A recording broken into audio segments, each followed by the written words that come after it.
De modo mais oficial, boa noite. Bem-vindos e bem-vindas a esta atividade, que é o Seminário sobre os Escritos. Nesse seminário, a gente discute um dos textos do Lacan que está nos Escritos. Nesta noite, vamos discutir o texto Diretrizes para um Congresso sobre Sexualidade Feminina. Não sei se tem alguém participando da primeira vez aqui dessa atividade, mas a gente inicia com um comentário que faço da minha leitura do texto, e depois um colega da Maiêutica faz também algum comentário, alguma questão, alguma pergunta para iniciar o debate. Na noite de hoje, convidamos então o nosso colega Kim Aguiar, que já agradeço aí a sua disponibilidade de ter lido o texto e estar conosco aqui nesse lugar. O Kim, que é adjunto aqui na Maiêutica, né? Agradecemos a Maiêutica também por esse espaço, né? E a todos que estão envolvidos nessa atividade, né? Que tem o grupo de estudos dos escritos, a Estela, que transcreve esses seminários, né? Reginaldo, que auxilia na postagem no canal. Então agradecemos a todos. Bom, e assim vamos funcionar. Então eu vou fazer um breve comentário e depois eu passo para o Kim para fazer as considerações e por fim, abrimos o microfone para quem quiser se manifestar, certo? Bom, então vamos lá, vamos iniciando. Esse texto, então, Diretrizes para um Congresso sobre Sexualidade Feminina, como o próprio nome diz, é um texto que tenta lançar algumas diretrizes, né, para um congresso que iria acontecer ainda sobre sexualidade feminina, né. Esse congresso aconteceu entre 5 e 9 de setembro de 1960, com o nome de Colóquio Internacional de Psicanálise. Isso já é uma primeira coisa que nos chama a atenção, né, porque a ideia era um congresso sobre sexualidade feminina, né. A questão da sexualidade feminina não aparece, ao menos no título do congresso, ficou como Colóquio Internacional de Psicanálise, né. Ocorrido, então, em setembro de 1960, na Universidade Municipal de Amsterdã, né. E esse texto do Lacan aqui foi publicado também no último número da revista La Psicanálise. Exatamente esse texto foi escrito 2 anos antes do Congresso, né? Então, o Congresso foi em 60, esse texto é de 1958, né? Bom, e aqui Lacan inicia dizendo, então, que a psicanálise, nos últimos 60 anos, teve suas bases na repressão paterna e no complexo de castração. E esse complexo, por ter as suas bases distorcidas, não foi melhor elucidado, né? Quer dizer, o próprio complexo de castração não foi aí né, melhor elucidado. Há uma série de fantasias, diz Lacan, que o corpo materno serve de campo imaginário, e isso diz da sexualidade da mulher, né? Ou seja, essas fantasias do corpo materno, né? Enfim, todo esse imaginário em torno das fantasias do corpo materno diz, e muito, né, da sexualidade da mulher. Lacan divide esse texto em sessões, né? Então, ele começa uma primeira sessão intitulada Introdução Histórica, em que está basicamente isso que eu comento agora. Depois, numa segunda sessão, ele intitula Definição do Tema. E aí ele diz, então, que a sexualidade feminina, no que diz respeito ao coito genital, ocupa um lugar menos local. E se pergunta quais são as vias da libido na mulher. Aqui a gente já vê uma coisa que Lacan vai desenvolver mais tarde, que é a questão de que o gozo feminino não está localizado, né? Embora que aqui ele não fale especificamente de gozo, né? Mas ele está falando de uma sexualidade feminina que não tem um local definido, né?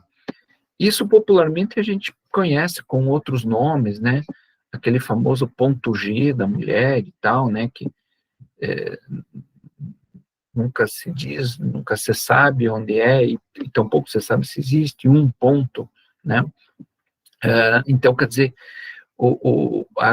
aqui a questão que Lacan vai desenvolver mais tarde é justamente de como essa sexualidade e esse gozo feminino não estão localizados, tem uma certa dispersão. Por isso ele se pergunta as vias, né, da libido na mulher. Numa terceira sessão, as sessões são curtas e numerosas num texto não muito longo, né? A terceira sessão, intitulada Levantamento dos Fatos. Aí ele elenca 3 letras. A.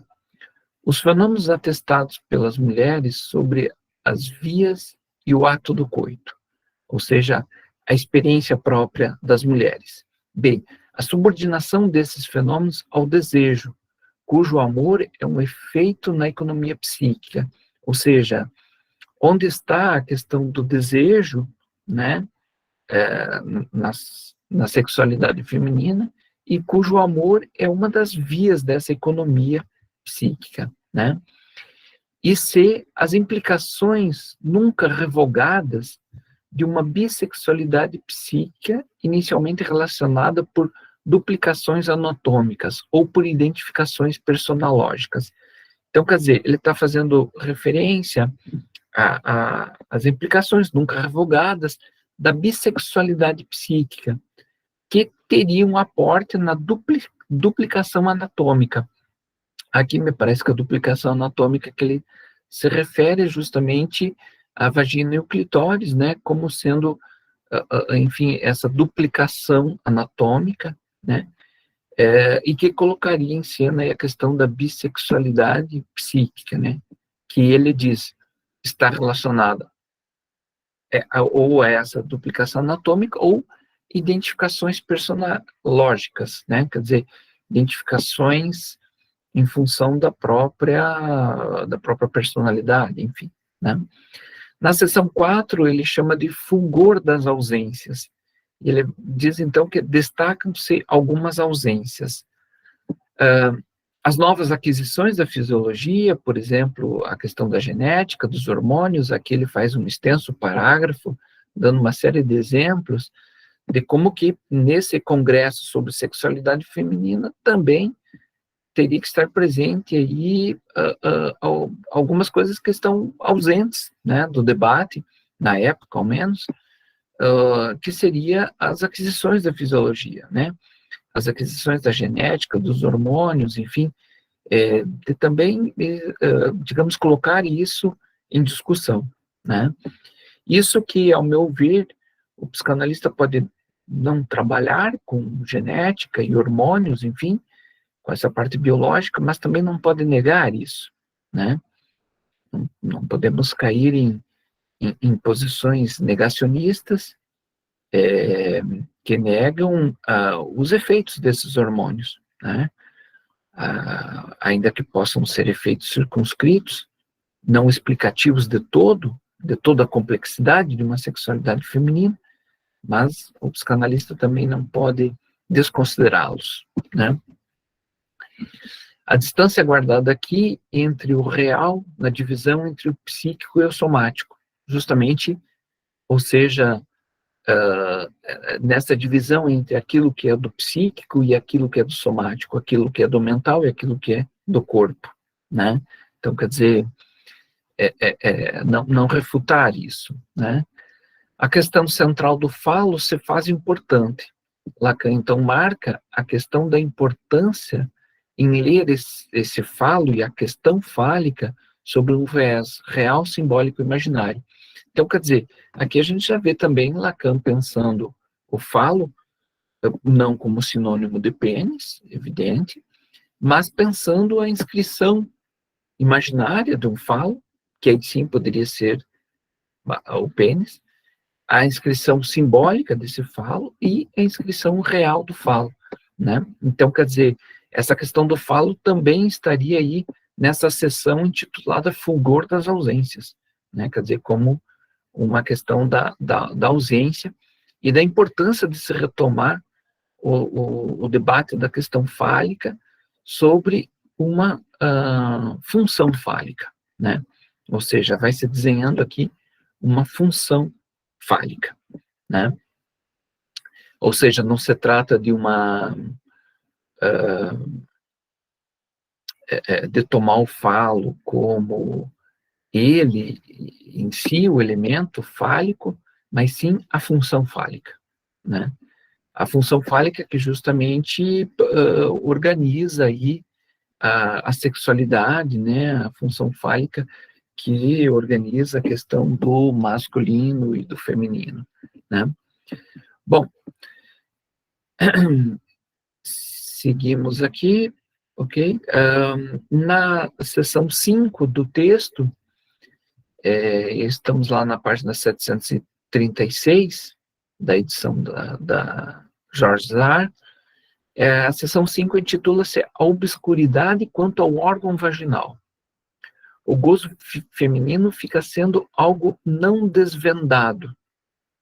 A oposição entre gozo clitoridiano e satisfação vaginal viu a teoria reforçar a sua tese, causando incômodo em alguns sujeitos. E o antagonismo entre eles não foi elucidado. Então, quer dizer, aqui Lacan coloca um certo antagonismo aí, ou uma certa oposição entre o gozo do clitóris e a satisfação vaginal. Dizendo que, bom, isso incomodou alguns, né, mas que esse antagonismo não foi elucidado, né? E isso que ele diz de um gozo feminino não desvendado, ou seja, de um certo mistério, ou de um certo véu em relação ao gozo feminino, né? A seção ele está chamando ali de uma obscuridade quanto ao órgão vaginal, mas parece que essa obscuridade ou essa não total clareza, essa questão não desvendada, não está só no órgão vaginal ou estritamente na vagina, mas sim em toda a sexualidade feminina, né? Então, a gente sabe que depois, mais tarde, Lacan vai desenvolver amplamente essa questão do gozo feminino, de uma sexualidade feminina. E aqui é interessante que ele está pensando as diretrizes de um congresso que discuta isso. Então, quer dizer, um congresso que discuta isso tem que tocar nesses pontos, né? É claro que aqui a gente vê né, toda essa questão do não desvendado, não que Lacan depois, mais tarde, vai desvendar isso, mas ele vai justamente trabalhar sobre isso para mostrar como esse gozo feminino, por exemplo, é fora da linguagem, como não se pode nomear esse gozo feminino. Então, o desvendado não é, o não desvendado, melhor dizendo, não é algo para ser desvendado, mas sim concebê-lo dentro dessa ordem, por exemplo, daquilo que não é nomeável, né? Desse gozo feminino como sendo um gozo fora da linguagem, um gozo que não se dá pelo significante. Então, não é para ser desvendado, mas fazer desse mistério justamente a sua forma de existir, a forma do gozo feminino existir, né? Na página 737, ele vai dizer a natureza do orgasmo vaginal guarda inviolada as suas trevas, né? Então, quer dizer, esse orgasmo vaginal guarda inviolada as suas trevas, né? A sensibilidade do colo e aqui ele usa uma expressão latina, né? Noli tangere, não sei se pronunciam bem, né? Mas é inclusive a mesma expressão que Cristo usou quando, na sua ressurreição, né? Se não me engano, Madalena, acho que foi, ao encontrar Cristo já na ressurreição, ele diz, noli me tangere, né? Não me toque, né? Porque justamente ele teria que ascender aos céus e ela não poderia tocá-lo, né? Então, Lacan usa aqui essa expressão noli tangere, que é não toque, né, ou noli me tangere, não me toque, né, e ele diz então que a sensibilidade do colo e esse não me toque, noli tangere, na parede posterior da vagina revelam-se contingentes. As representações do sexo na psicanálise não parecem ter dado o melhor de si para a retirada desse lacre. Ou seja, essa questão da sexualidade feminina permanece obscura, esse não me toque, né? E as representantes do sexo feminino atuantes na psicanálise não parecem ter dado o melhor de si para a retirada desse lacre, ou seja, para desvendar esse mistério. Isso é uma coisa interessante, porque lá no seminário 23, né, desculpe, no seminário 20, que é de 1973, é aí que eu troquei, né, o seminário 20, que é de 72, 73, Lacan vai justamente nessa direcionar as psicanalistas mulheres, dizendo, vocês poderiam nos dizer algo sobre a sexualidade feminina, mas vocês não dizem uma palavra, né? Ou seja, ele provoca as psicanalistas mulheres, né? Para dizer algo sobre essa sexualidade, mas elas não dizem nada. Aliás, me parece que esse texto aqui, que é de 58, né? Ele traz algumas provocações, ele levanta alguns pontos, né? Inclusive até ele ele não disserta muito sobre os pontos, ele toma diretrizes mesmo, como se fosse, né, pontos a serem trabalhados nesse congresso, né? Mas não sei exatamente se foi trabalhado todos esses pontos nesse congresso, esse congresso que reprime ou tira do título a sexualidade feminina, não sei se foi trabalhado nesse congresso, mas o fato é que a gente vê posteriormente alguns desses pontos trabalhados na obra de Lacan, né? E o seminário 20 é um desses momentos, né? Porque aqui ele chama a atenção que as mulheres, as psicanalistas mulheres não esclareceram isso. Lá no seminário 20, ele provoca isso, né? Mesmo a posição de Lu André Salomé, né? Que Lu André Salomé, ela foi uma filósofa, psicanalista, muito próxima do Rilke, do Nietzsche, né? Depois se aproximou de Freud também, enfim, e exerceu a psicanálise, né? Então, quer dizer, nem mesmo ela, que também era considerada uma mulher mais, digamos assim, aberta às questões da sexualidade da época, né? Enfim, por o seu próprio estilo de vida também, enfim, com amantes, com, enfim, o que hoje em dia se chamaria de um relacionamento aberto, talvez, né? A Lu vivia essa coisa no seu próprio casamento. Então, mesmo ela, diz Lacan, que escreveu um livro sobre o anal e o sexual, esse é o título, né? Em que nesse livro ela fala do erotismo anal e fala desse erotismo anal com uma certa ligação do eu com o mundo, né? O anal como uma conexão com o mundo, né? E mesmo dentro dessa teoria, Lacan vai dizer que ela não elucida as questões do feminino, né?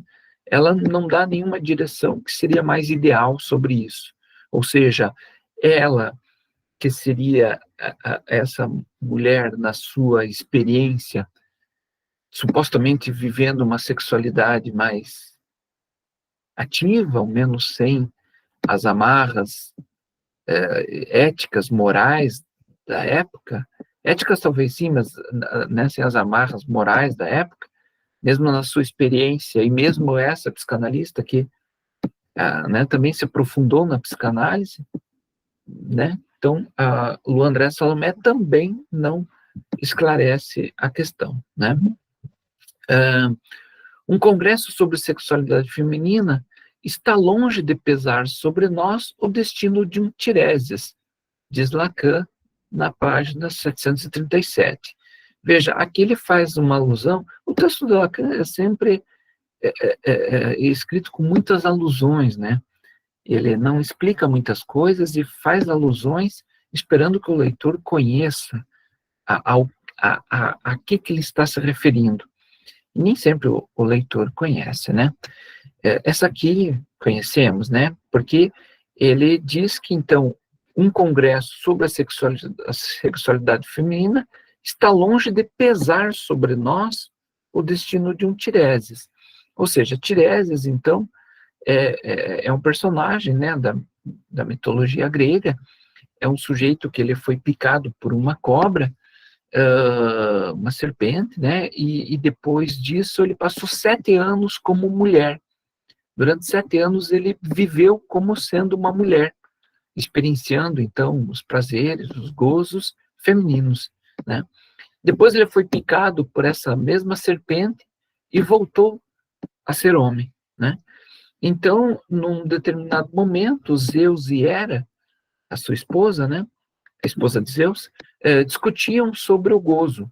Quem tinha mais prazer, se era o homem, se era a mulher e tal.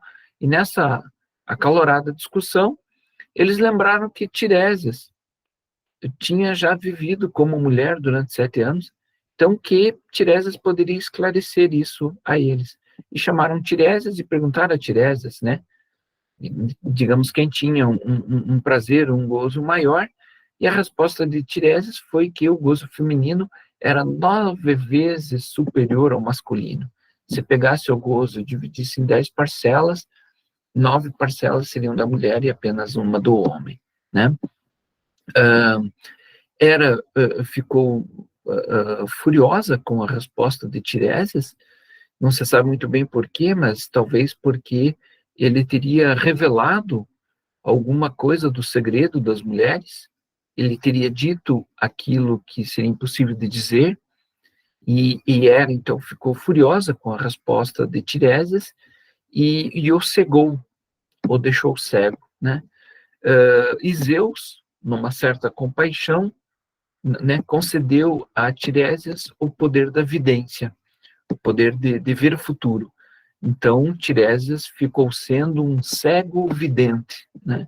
Era cego, mas tinha o poder de ver o futuro, né? Tanto é que é justamente Tiresias que está na obra do Édipo Rei, né? É Tiresias que informa ao rei que a criança que está nascendo é Édipo, né? E ele vai matar o rei e desposar da rainha, né? Então, o oráculo que faz isso, né? É justamente Tiresias, né? Bom, então, o que Lacan quer dizer é que esse congresso sobre a sexualidade feminina está longe de pesar sobre os nossos ombros o destino de um Tiresias. Ou seja, entendo que ele não estaria dizendo aqui que o gozo feminino seria 9 vezes superior ao do masculino, né? Então, quer dizer, está longe de dizer isso e ter o mesmo destino de Tiresias, né? De ser esse cego vidente, né? Mas não que Lacan não concorde com isso, né? Talvez eu não consiga me expressar bem aqui. Não é que Lacan não concorde com isso. Ele diz que não estamos avançados a esse ponto tal como Tiresias estava, né? Então, quer dizer, estamos longe ainda de Tiresias. Então, estamos longe de ter sobre nós esse mesmo destino, né? De um certo modo, ele está provocando para que nós, psicanalistas, sejamos mais, digamos, tiresianos, se é que podemos usar assim esse termo, né? Na seção 6, intitulada, então, Complexos Imaginários e Questões do Desenvolvimento, Lacan vai dizer, então, que o nascimento da psicanálise surgiu de um impasse com as mulheres, né? Ou seja, que o nascimento da psicanálise já estava ligado, né, com as mulheres, desde o início, com as questões da histeria, né? Embora que a histeria não é um sinônimo de feminino, mas justamente foram as histéricas femininas, né? Como diz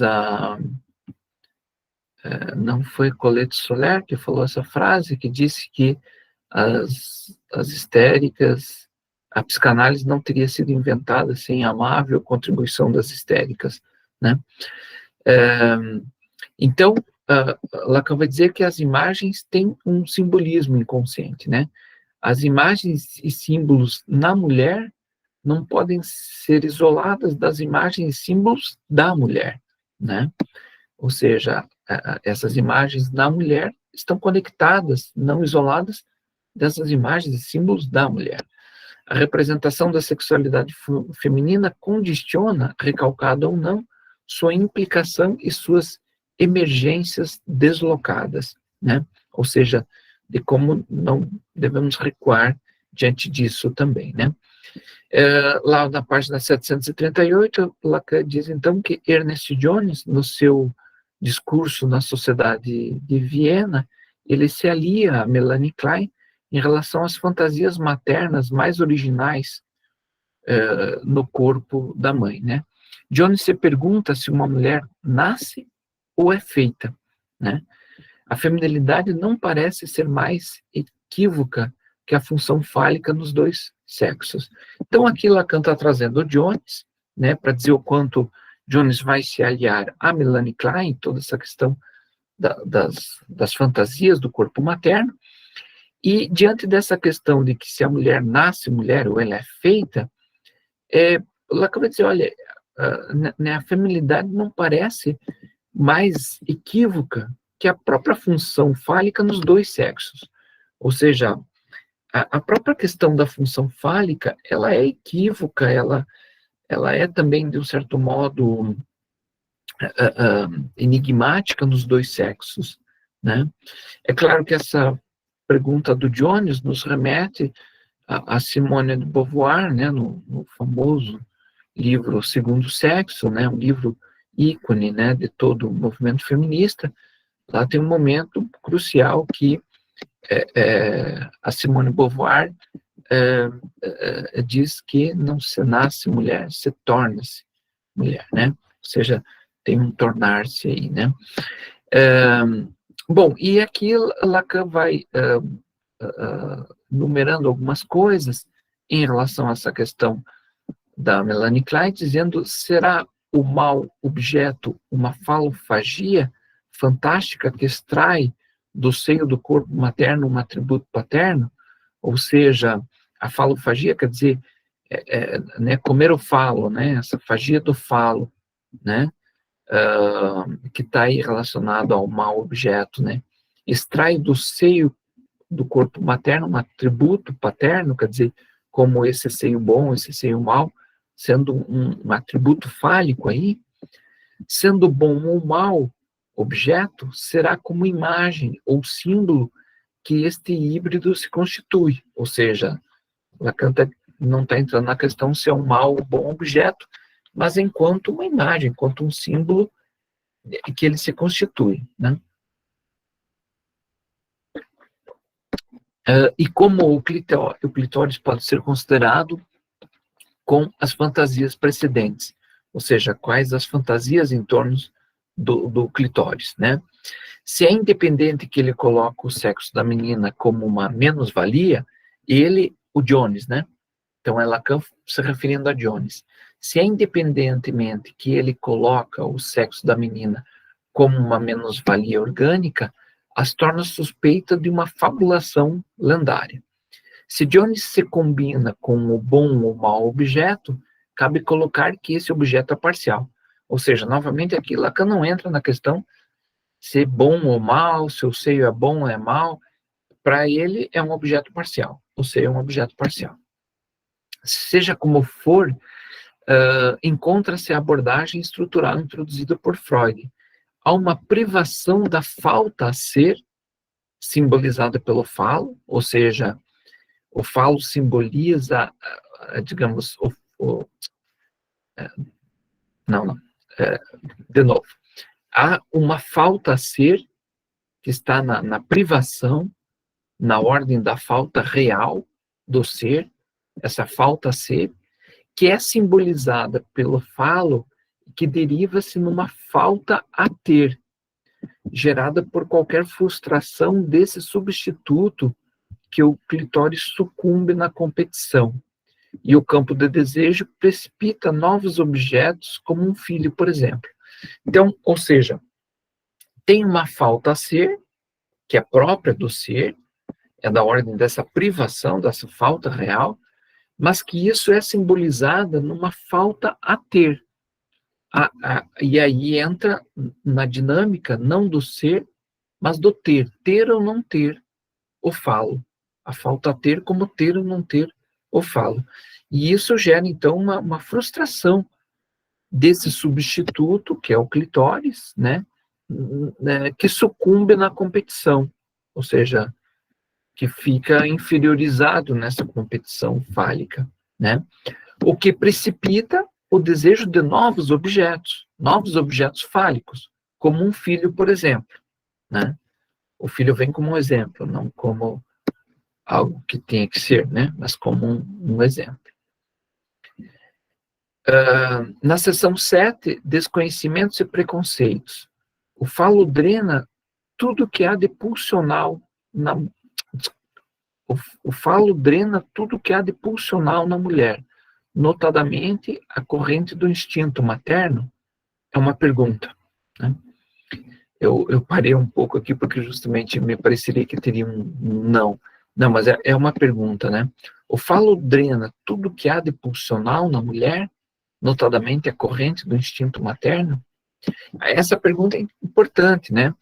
Porque, ou seja, ele está se perguntando se eu falo drena todo o pulsional da mulher, se eu falo dá conta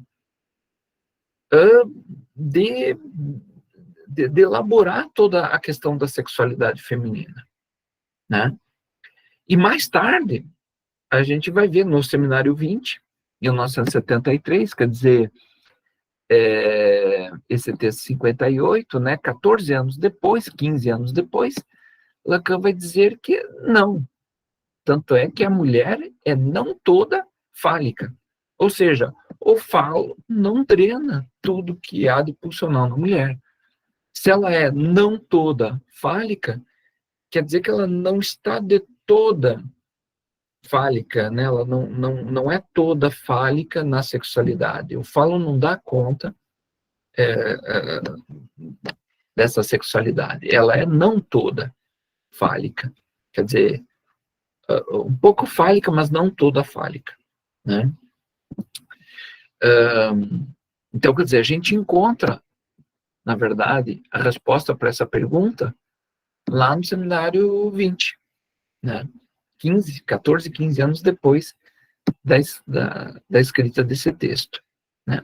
Me parece ser uma resposta, né? Quando ele diz a mulher é não toda fálica, parece ser uma resposta para essa pergunta se eu falo drena tudo que é de pulsional na mulher. Estamos na parte 739, né? A seção 7 do texto. E aqui na seção 7 ele vai dizer uma outra coisa também muito interessante, que ele diz tudo que é analisável é sexual, mas nem tudo que é sexual é analisável. Isso me parece genial também, né?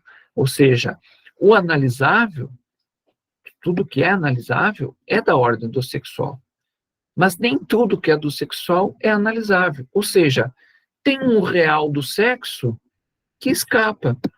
Tem um real do sexo que é o umbigo dos sonhos, como falou Freud. Essa parte real do sonho que não se consegue analisar, que é impossível de interpretar. Então, quer dizer, tem um real do sexo que segue também o mesmo percurso, quer dizer, que não é analisável, né? No que tange ao suposto desconhecimento da vagina, ela fica colocada em um deslocamento da boca, de cima para baixo. Então, quer dizer, aquilo que está dizendo de que, diante desse desconhecimento da vagina, há como que um deslocamento da questão oral para o vaginal, né? Deslocamento da boca para baixo, né? Segue o problema do masoquismo feminino, que promove uma pulsão parcial, quer a qualificamos ou não de pré-genital, fica como polo de maturidade genital. Aqui é interessante ele ter levantado essa questão, né? O problema do masoquismo feminino, que ele coloca como sendo uma pulsão parcial, né? que seja qualificado ou não como pré-genital, mas como uma pulsão parcial. E é interessante que ele vai se questionar logo em seguida, no início da página 740, dizendo que a importância de discutir a questão do masoquismo não somente como sinônimo de passividade, ou o masoquismo da mulher é uma fantasia do homem. Então, aqui acho extremamente importante, porque ele vai questionar se há um masoquismo feminino. Essa ideia de que há um masoquismo feminino, que a mulher gosta de sentir dor, que a mulher tem aí um prazer na dor, né? Ou seja, ele vai questionar isso. Não seria isso uma fantasia do homem? E na pornografia a gente vê isso a dar com pau, né? Ou seja, né, a pornografia se vale muito disso, né? Quer dizer, a mulher tem que fazer a expressão de dor, o gemido, né? Ela tem que fazer toda uma expressão aí de que está gozando com essa dor, né? Então, quer dizer, não é justamente isso que está como fantasia do homem? Haveria mesmo uma fantasia, um masoquismo na mulher, né? Extremamente pertinente isso, né? Se haveria mesmo, né? Essa esse masoquismo feminino, né? E depois, se há, ele se pergunta também se tem a ver com a passividade. Se o masoquismo seria sinônimo de passividade, né? Porque não, né? Uma posição passiva não quer dizer uma posição masoquista. Até o contrário, né? O masoquista é muito ativo, né? O masoquista diz, me bate, bate mais forte. Então, ele está dando a ordem, né? Se o masoquista é aquele que diz, me bate, e bate mais forte, ele está dando a ordem, ele está, de algum modo, né, sendo ativo. Então, não é sinônimo de uma passividade, né? As fantasias de invasão se confundem com as fronteiras orgânicas do corpo e o rompimento da membrana ovular. Ou seja, isso também é um ponto interessante de pensar, então, né, que né, as fantasias de invasão, elas têm uma origem na própria, na fronteira orgânica do corpo, né? Ou seja, a vagina como um órgão interno, né? Leva né, em conta essa questão de uma fantasia da invasão, né? Do rompimento de uma membrana, né? Então, ou seja, parece que a biologia contribui para essas fantasias, né? Uma coisa que esqueci de mencionar também, que essa questão do masoquismo feminino como uma fantasia do homem, também está colocada no seminário 10. Lá no seminário 10, lá que eu também aborda essa mesma pergunta. E é o seminário 10, que é de 1963, né? Ou seja, uns 5 anos após esse texto, né? Lá ele também coloca nesses termos, né? Bom, o vaginismo se distingue dos sintomas neuróticos e a prova disso é o parto sem dor. Os efeitos do inconsciente sobre o significante, aí é fundamental, né? Ou seja, ele está colocando aqui que o vaginismo pode se distinguir dos sintomas neuróticos, né? E a prova disso, por exemplo, é uma mulher que possa ter um vaginismo, mas na hora de um parto, por exemplo, tem um parto com dilatação, um parto com dor ou com pouca dor, que seja, né? Então, ele vai dizer que os efeitos do inconsciente sobre o significante, nesse ponto, são fundamentais, né? E não reduzirmos o suplemento do feminino para o masculino ao complemento do passivo para o ativo, né? Ou seja, essa questão do passivo também é bem delicada, né? Enfim, para o Freud, ele vai dizer que toda pulsão é ativa, né? Tem um ponto mais à frente que o Lacan também comenta isso, né? Bom, na seção 8, então, página 740, ele vai dizer a frigidez e a estrutura subjetiva. A frigidez pressupõe toda a estrutura inconsciente que determina a neurose, mesmo fora da trama dos sintomas, né? Então, quer dizer, a importância de explorar esse congresso aí, a frigidez, né, na estrutura inconsciente. A análise pode mobilizá-la numa transferência que põe em jogo a castração simbólica. Ou seja, mobilizá-la é também mobilizar algo da castração simbólica, né? Princípio simples que a castração não pode ser deduzida apenas do desenvolvimento, uma vez que pressupõe a subjetividade do outro como lugar da lei.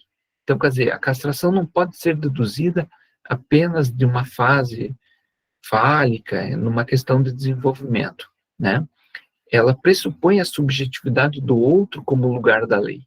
Então, quer dizer, não reduzir a castração ao desenvolvimento, porque justamente implica esse grande outro como lugar da lei. O homem serve como conector para que a mulher seja esse outro para ela mesma, assim como é para ele. Tudo pode ser imputado à mulher, já que na dialética falocêntrica ela representa o outro absoluto. Achei isso aqui bem interessante, né? Quer dizer, a mulher ser esse grande outro para ela mesma, assim como ela é para o homem, né? E que tudo pode ser imputado à mulher na dialética falocêntrica. Ela representa o outro absoluto. Eu achei interessante, assim, a mulher nessa posição desse grande outro absoluto. A mulher nessa posição de uma alteridade, né? Desse outro, né? Um outro da alteridade e um outro da diferença, né? Esses dias encontrei num livrinho do Quinet, chamado Os Outros na Psicanálise, ou Os Outros da Psicanálise, um livrinho bem fininho, em que ele faz uma afirmação bem contundente, em que ele diz: só há a heterossexualidade. Não há outra sexualidade. Só há a heterossexualidade. Por quê? Porque se falamos em sexualidade, falamos na relação com o outro. E tomar o outro, levar em consideração o outro, é levar em consideração a diferença. Esse hétero, né? Então, quer dizer, só há a heterossexualidade no sentido de que só há esse outro, e esse outro, digamos, tem que ser o diferente, para ele ser um outro. Ele tem que estar inscrito na diferença.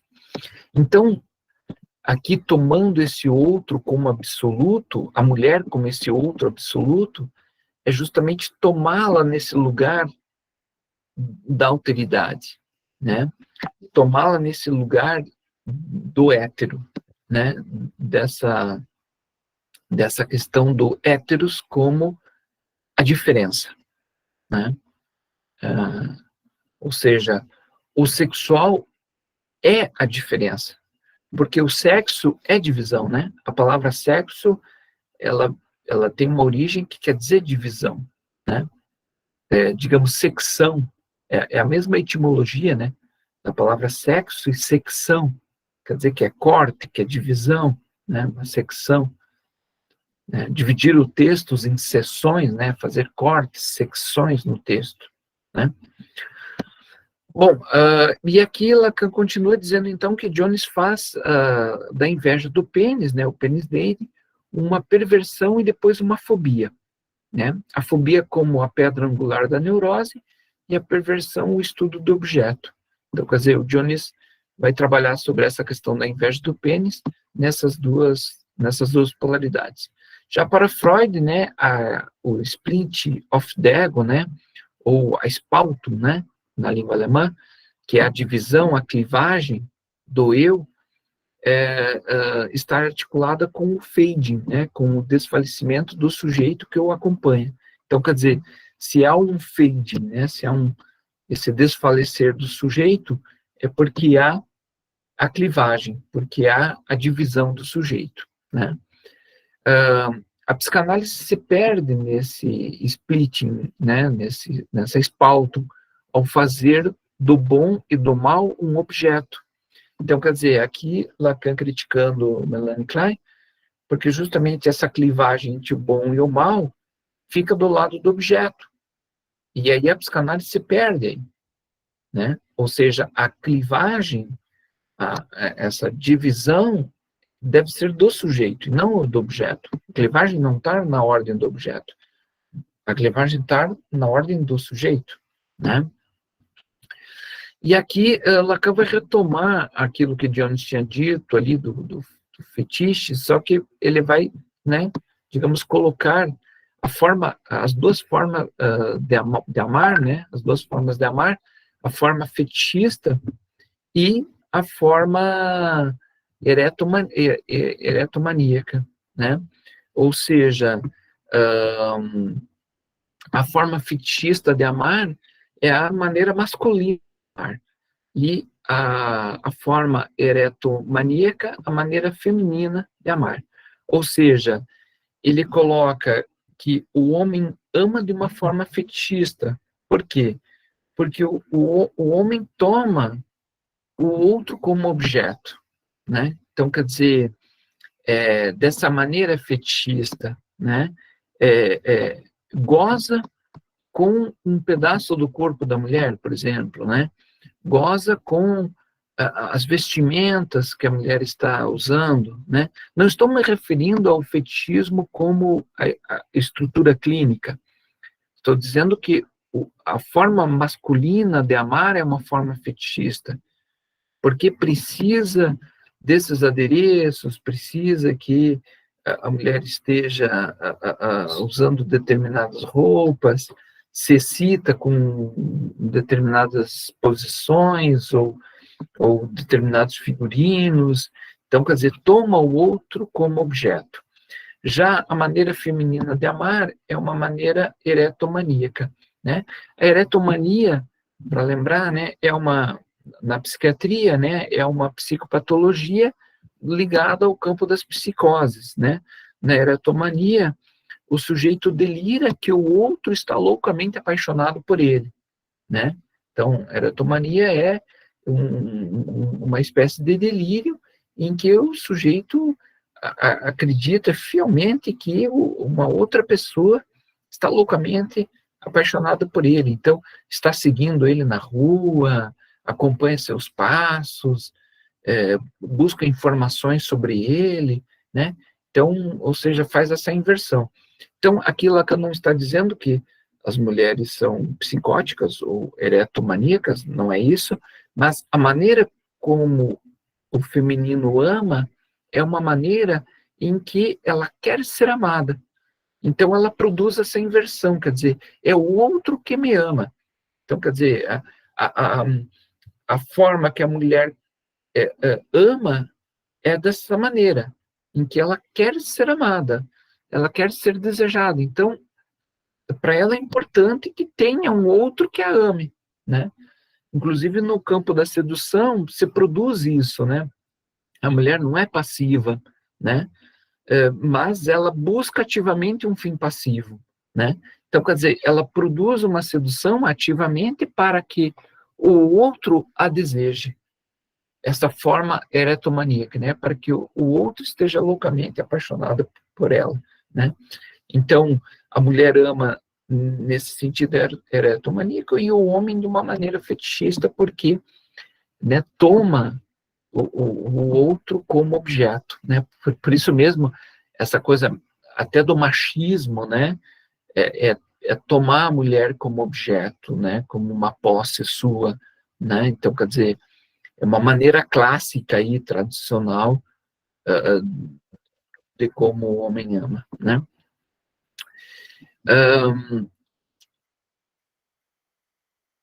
Lacan segue aqui dizendo, então, que o que aparece no inconsciente é o falo desejado pela mãe. Por que não admitir que se há virilidade que a castração não consagre, é um amante castrado ou um homem morto, para que a mulher oculta-se atrás do seu véu, né? Então, quer dizer, aqui ele está fazendo uma relação com a questão fálica, né? E com a castração, né? Essa questão do homem castrado, do homem morto, né? E aí ele vai fazer referência ao incubo ideal, que seria, então, aquele demônio que invade o sonho das pessoas e justamente para ter relações sexuais com o sonhador, né? Então, ela acaba de dizer que há um incubo ideal que cria obstáculo a qualquer identificação imaginária da mulher com o padrão fálico que sustenta a fantasia. A revelação do significante mais oculto na religiosidade mostra que os mistérios do significante ficavam reservados às mulheres. Aqui Lacan, de um certo modo, retoma essa ideia de que os mistérios do significante está reservado às mulheres, né? Mas elas não falam sobre isso, né? Disso resulta, então, a duplicidade do sujeito é encoberta na mulher, ou seja, fica velada nessa duplicidade do significante. A exigência de fidelidade do outro assume na mulher seu caráter particular. Isso é um ponto interessante também que ele vai tocar, né? Como diretriz para esse congresso, a questão da fidelidade da mulher, né? Ou seja, é forte esse imaginário de que a mulher é mais fiel, né? Então, quer dizer, Lacan aponta aqui para se falar disso, né? E ela justifica essa exigência de fidelidade na sua própria fidelidade, né? Então, esse também seria um tema extremamente interessante, né? Da questão da fidelidade, né? Como testemunha clínica, né? Como testemunha do percurso clínico, não se trata, ao meu ver, não se trata de dizer quem é mais fiel, o homem ou a mulher. Essa pergunta que as pessoas costumam dizer, né? Mas, afinal, quem é mais fiel, o homem ou a mulher? Da minha experiência clínica, eu diria que o ponto não é esse, quem é mais fiel, o homem ou a mulher, mas sim as motivações para a infidelidade. São completamente diferentes no homem e na mulher, né? Ou seja, o porquê um trai e o porquê o outro trai, né?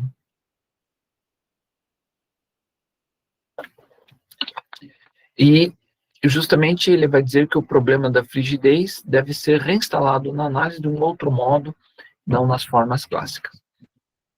Nos direcionando mais para o final do texto aqui, na página 743, ele, na seção 4, é isso? Não, não é 4, é a 9. Seção 9 aqui, acho que eu digitei errado. Seção 9. Seção 9, intitulada A Homossexualidade Feminina e o Amor Ideal. Ele vai dizer que as perversões masculinas têm a sua questão central no ponto imaginário de uma ausência no falo da mãe, produzindo assim o fetiche como forma e modo de substituição dessa ausência. Sim, isso é o clássico do fetichismo das perversões no homem, né? Ou seja, diante da ausência do falo na mãe, encontra-se um objeto fetiche para substituir e colocar no lugar, né? Supor que a própria mulher assume o papel de fetiche é introduzir a questão da diferença em relação ao desejo ou objeto. Ou seja, se a própria mulher é esse fetiche, aí já é introduzir a questão da diferença na relação do desejo e do objeto, né? Ernest Jones, né, na sua experiência com homossexualidade feminina, faz bifurcar a questão do desejo do sujeito em seu objeto incestuoso, no caso o pai e seu próprio sexo. Aqui me parece ser uma referência ao caso da jovem homossexual de Freud, porque justamente essa bifurcação que o Jones fala aqui é uma bifurcação em que estaria em questão o desejo do sujeito em seu objeto incestuoso, no caso o pai, quer dizer, o desejo da menina pelo pai, e o seu próprio sexo, né? Ou seja, essa bifurcação, que é o que se passa no caso da jovem homossexual. Ela, ali no texto, ao menos o Freud vai colocar nesses termos, que ela se torna homossexual justamente por não ser correspondida pelo pai, né? Quer dizer, pelo pai ter feito um filho, um segundo filho com a mãe e não com ela, né? Então, quer dizer, ela cria um desprezo em relação aos homens, né? E parte, então, para as relações homossexuais. Inclusive, ela quer justamente também atingir o pai, né, com o seu relacionamento homossexual, né, com a sua dama, né, que ela começa a cortejar lá uma dama, né. Então, quer dizer, ela quer provocar o pai com isso, né. Então, né, tem essa questão de um de uma homossexualidade que se instala a partir de uma decepção, de uma frustração com o masculino, com o pai, né? E que é o destino de muitas mulheres que se tornam homossexuais em função de uma frustração, de uma grande decepção com os homens, né? Então, quer dizer, né, que parte para uma outra via, né? Se o amor é dar aquilo que não se tem, é exatamente isso que a homossexual faz no tocante àquilo que lhe falta. Ou seja, aqui parece que ela canta dizendo justamente de uma certa encarnação aí, de que se o amor é dar o que não se tem, se é essa justamente a definição, a homossexual encarna isso, né? Ela faz isso no tocante àquilo que lhe falta, né?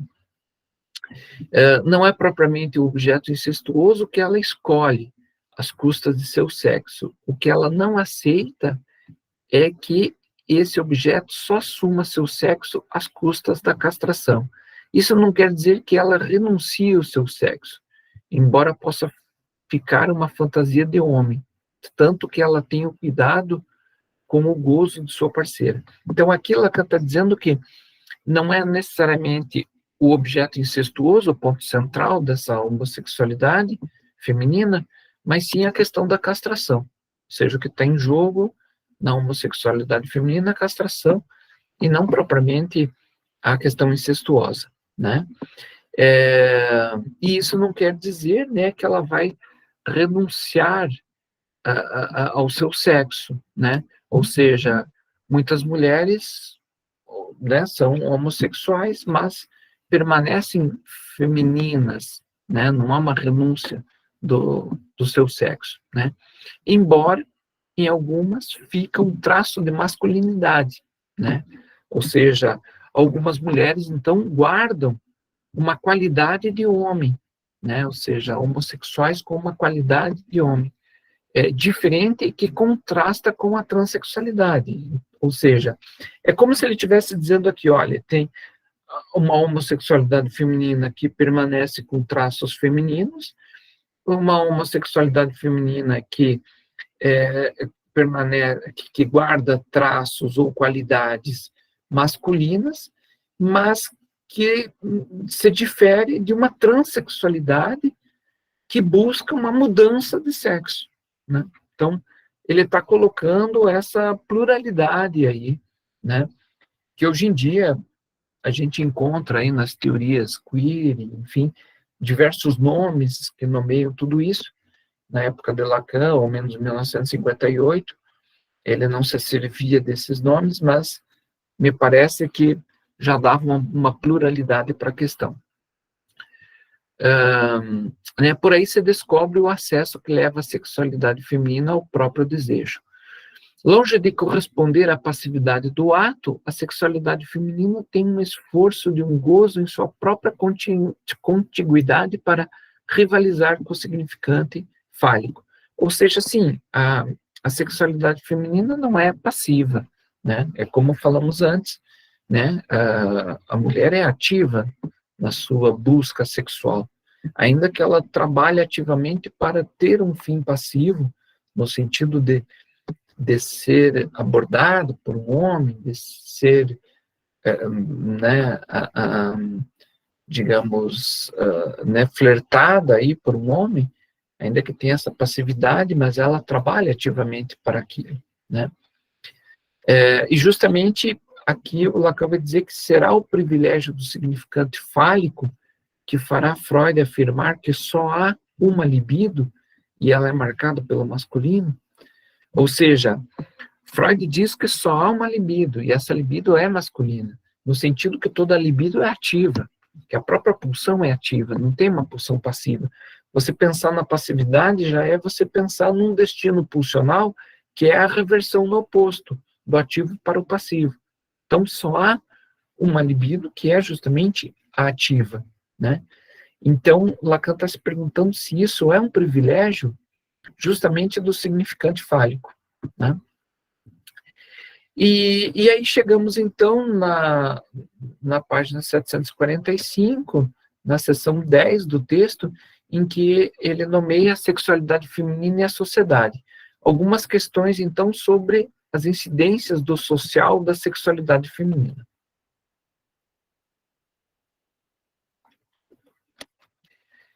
Desculpe aí, gente, uma sede, a boca começa a ficar seca.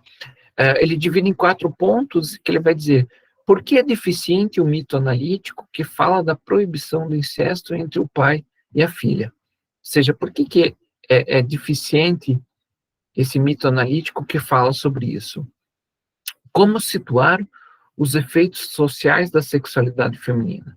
Achei muito importante Lacan elencar nessa 10ª sessão aqui a questão do social, ou seja, os efeitos sociais da sexualidade feminina.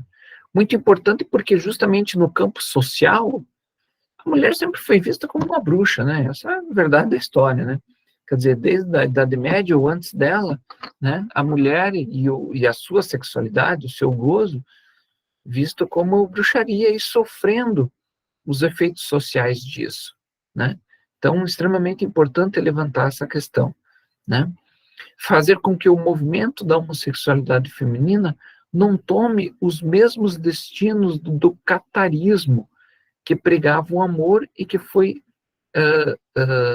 desaparecido, né, na Baixa Idade Média. Aqui Lacan se refere ao catarismo.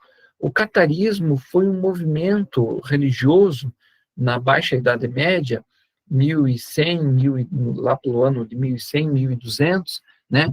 Ele foi um movimento que se deu, né, principalmente no sul da França, né? E eram chamados os cátaros, né? Por isso catarismo, né? Eles pregavam então o amor, né, livre e principalmente a expurgação de todo o mal, né?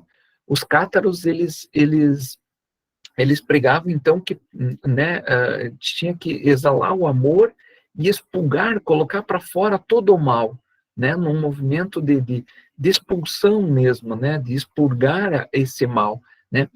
É daí que surge, por exemplo, a palavra, né, catarse, esse termo extremamente, né, conhecido da psicanálise, né, desde Breuer, né, que falava da catarse como uma limpeza de chaminé, né? A catarse é aquele paciente que chega em uma primeira sessão, fala um monte de coisa que está ali trancada, né? Quer dizer, ele expurga, ele coloca para fora, né?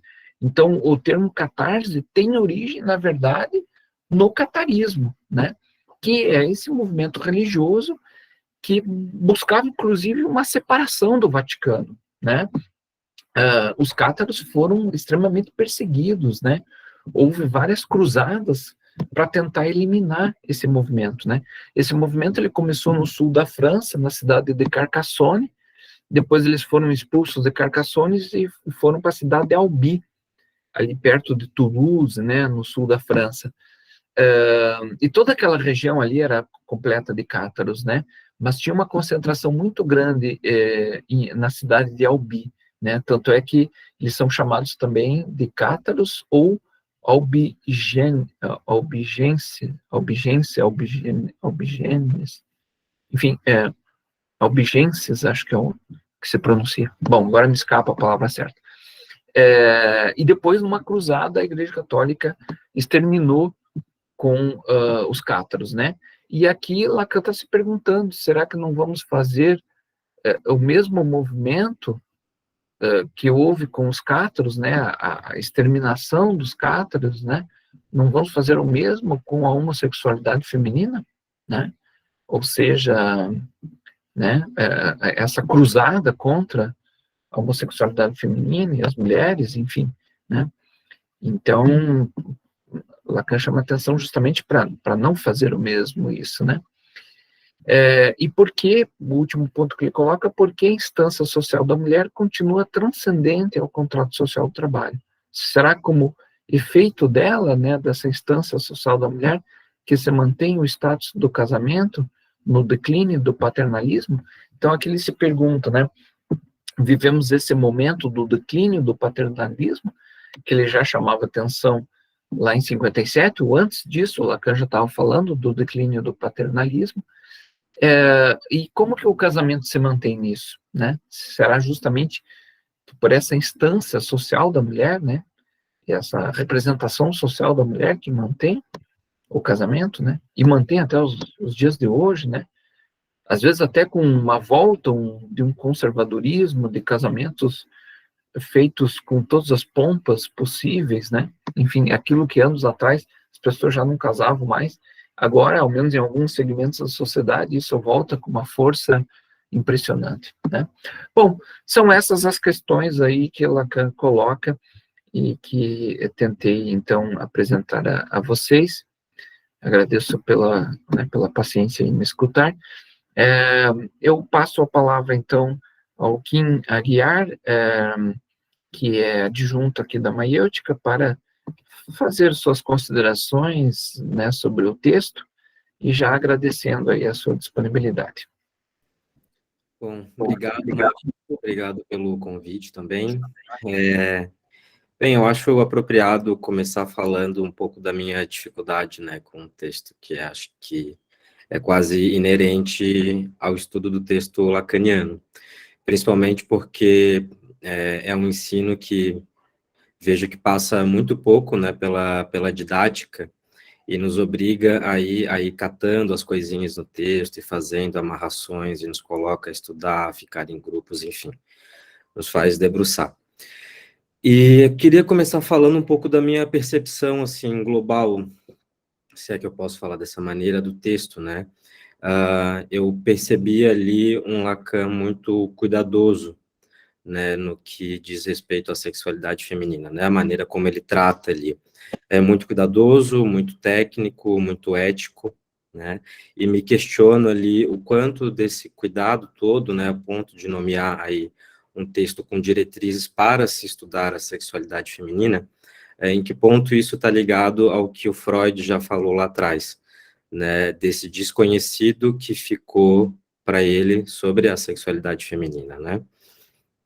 Bem, eu gostei muito ali também quando ele aponta aquelas 3 bases, né, para poder falar disso, que é a bissexualidade estrutural, né, isso que vem lá desde Freud, a parte inconsciente, que tem a ver com os desejos, enfim, e também a parte corporal, né, eu acho que sem essas três setas aí, dificilmente a gente conseguiria poder falar de uma maneira apropriada sobre sexualidade dentro da psicanálise. Bom, é um texto aí que gira muito em torno da coisa do gozo feminino, né, do lugar do falo aí na ordenação da sexualidade feminina, mas no fim das contas, o que me pegou quando eu estava estudando o texto lá com os colegas no grupo foi sobre o mito de Tiresias, né? Ali a gente parou e a gente se indagou e conversou um pouco, e a partir daí eu já não consegui mais seguir o texto de uma outra maneira, porque assim que a gente parou para falar disso, me veio à mente a questão da sexualidade trans, né, a questão trans, né, o Tiresias, esse homem que vira mulher e que depois vira homem, né, então isso ali de primeiro já me pegou e orientou a minha leitura e as questões que vieram para mim acerca da sexualidade, né, e são essas questões as que eu gostaria de trazer hoje. Bom, voltando ali naquilo do que Freud aponta, né, desse incompreendido que restou para ele quando ele estudou e se debruçou sobre a sexualidade feminina, eu me questiono muito hoje se a gente não está num impasse, né, num lugar assim um pouco similar, quando a gente fala da questão trans, né, da transexualidade dentro da psicanálise. Me parece que isso aí aponta algo de muito infamiliar, né, para o psicanalista. Parece psicanalista e para a psicanálise, né, enquanto teoria. Me parece algo que ela está esbarrando agora e está fazendo a psicanálise se mexer, está fazendo os psicanalistas aí trabalharem, né. Bom, as questões que me vieram, que eu pude formular muito brevemente, né, foi sobre a função fálica, né. Eu me questionei como opera a função fálica num sujeito que se diz trans e que se decide pela transexualidade em algum momento da sua vida, né. Como essa função fálica operou, né, isso para mim é algo que fica ecoando ainda. E, bem, é um texto esse que fala muito sobre o gozo, né, o gozo feminino, o gozo da mulher, e eu me questiono se a gente pode falar de um gozo trans, né? Se há um gozo trans. Uma outra coisa que também me fica muito na cabeça quando penso nisso, é se quando se muda o corpo, muda também as vias de gozo, né? O que há e o que acontece aí, né? E me questiono também se é uma adequação do corpo ao gozo, ou se já há um gozo que está ali e precisa de um corpo ou outro para que possa circular, né? Se é uma coisa ou é outra, né? E quando Lacan fala ali da bissexualidade, logo no início, me faz pensar também sobre o papel da bissexualidade nessa questão trans, né? Nessa estruturação de uma sexualidade trans. Não digo da bissexualidade no sentido de um avatar, assim, identificatório, né, imaginário, de como o sujeito se diz, né, bissexual, heterossexual, homossexual, enfim, mas da bissexualidade enquanto estrutural, inconsciente e pulsional, né, o que será que está costurado desse conceito dentro aí da transexualidade. E, bem, é um texto que fala de diretrizes para um congresso sobre a sexualidade feminina, né? E aí eu me perguntei em dado momento, e claro que isso é muito mais um exercício de fabricação e um exercício imaginativo, né, do que algo realmente teórico, mas o que poderia ser, assim, as diretrizes para um congresso sobre a sexualidade trans, né, dentro de uma psicanálise? Bom, eu achei também muito apropriada a frase dele ali em dado momento, não sei em que página está, mas de que o analista está tão exposto quanto qualquer outro a um preconceito relativo ao sexo, a despeito do que lhe revela o inconsciente. E imediatamente me veio a fala do Preciado, naquele congresso de psicanálise, eu não sei se era um congresso, se um colóquio, mas era alguma coisa nesse sentido, né? Em que ele vem, o Preciado é um filósofo, um psicanalista trans, e ele vai a um congresso de psicanálise fazer uma fala, né, e nomeia essa fala, né, o texto, o nome ali, o título do texto dele, como Eu sou o monstro que vos fala, né, e para quem tiver a oportunidade de ver, isso está no YouTube, está transcrito também, é algo assim que dificilmente a gente passa ileso, né, pelo que ele está falando ali, alguma coisa aquilo vai tocar para qualquer um que tem algum tipo de acesso ali à psicanálise, porque o cara foi, assim, na ferida, né, muito bacana. E aí isso do Preciado fica para mim também, né, esse monstro que vos fala, né, o que a gente está escutando dessa monstruosidade, né, vamos colocar assim, né, desse monstro, desse diferente, desse infamiliar que vem surgindo aí pra gente. Acho especial também quando ele termina toda essas diretrizes falando do lugar da sociedade, né, a sexualidade feminina e a sociedade, que me faz lembrar justamente daquela frase dele, de que o analista tem que, pelo menos minimamente, tentar alcançar a subjetividade do seu tempo.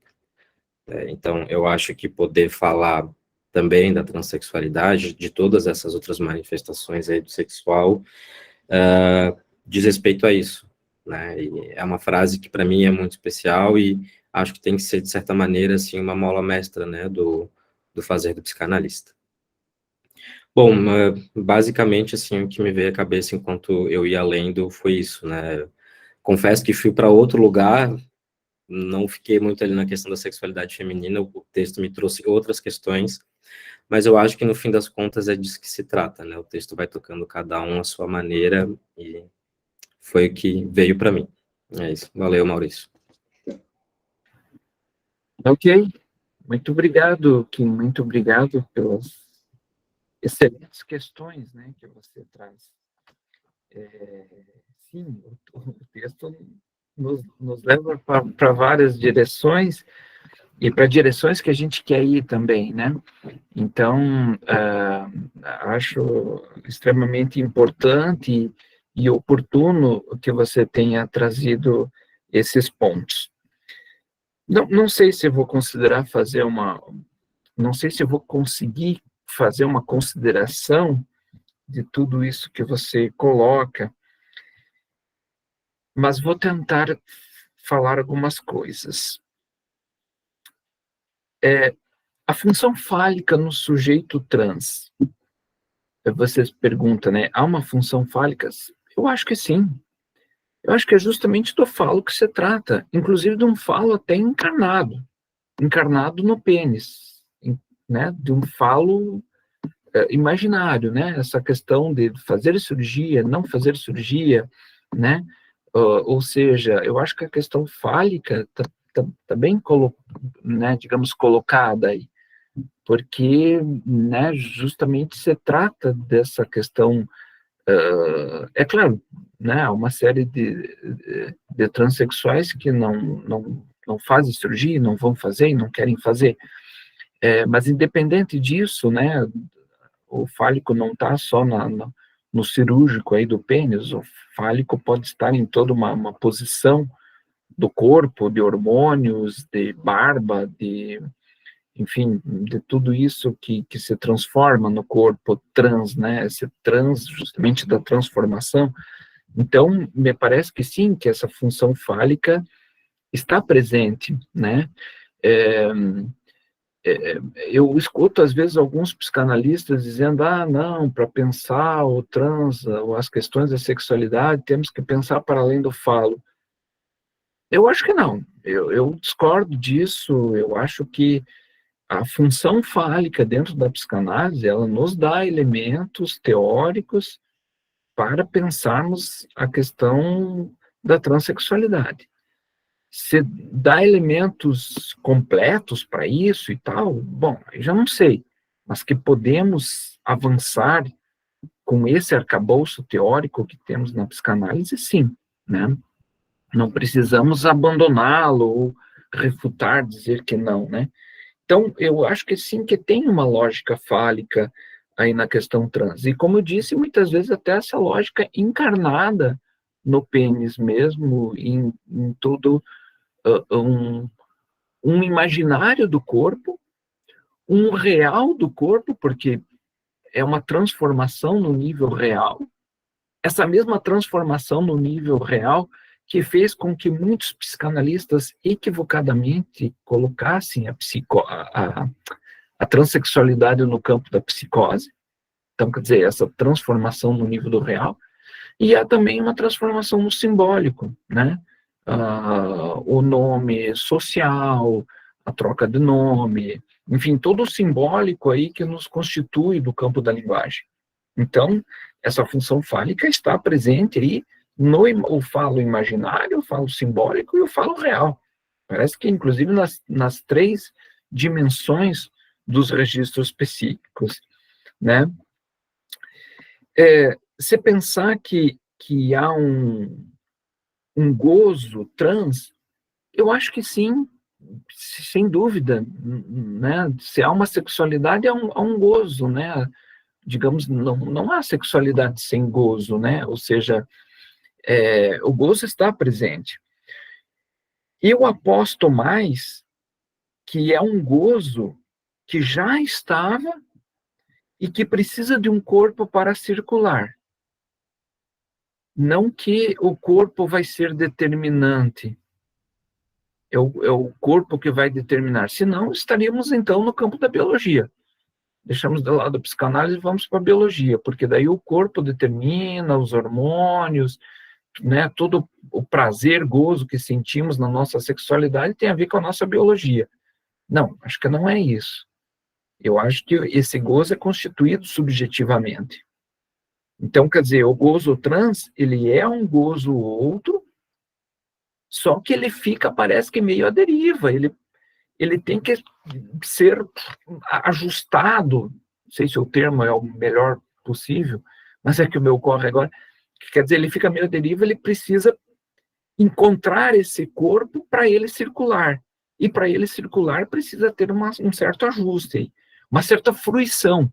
No seminário 20, Lacan coloca muito o gozo como aquilo que flui, a fruição, né? Então, quer dizer, ele precisa desse corpo para fluir. Não que o transexual não tenha um corpo anteriormente, ele tem um corpo, só que ele não se identifica com esse corpo, é como se não fosse o seu corpo, né? Nesse sentido, inclusive, eu acho que ele é mais monstro, né?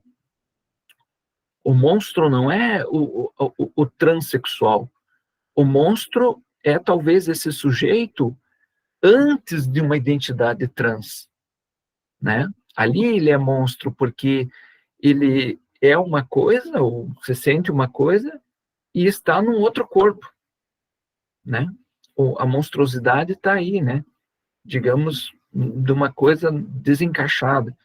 Acho que quando ele assume uma identidade trans, ou ele assume uma determinada posição, talvez é quando ele deixa de ser um monstro, né? Pegando aí essa questão que tu traz do monstro, né?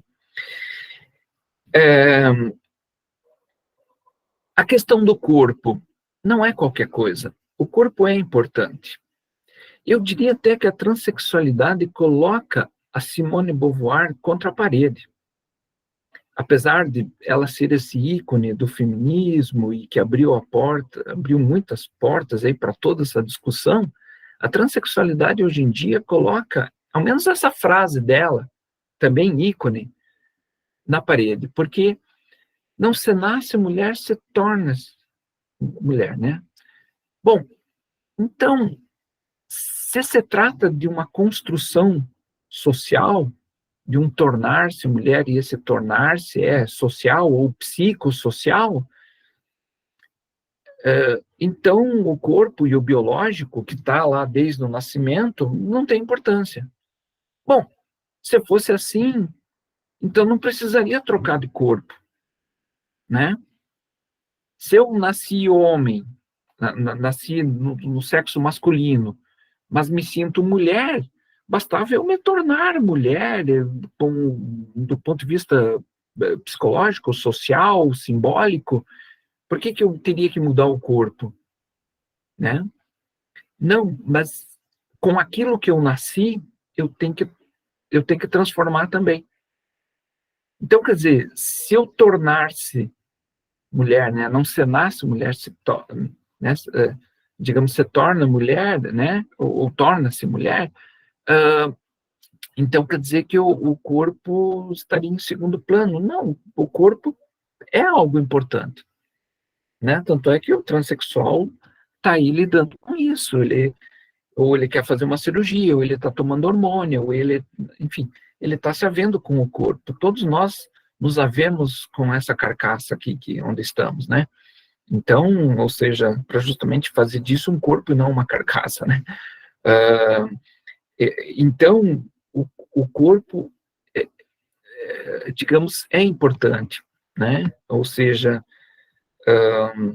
não como determinante, mas como destino, né?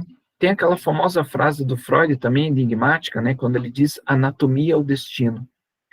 Eu interpreto essa frase dessa maneira.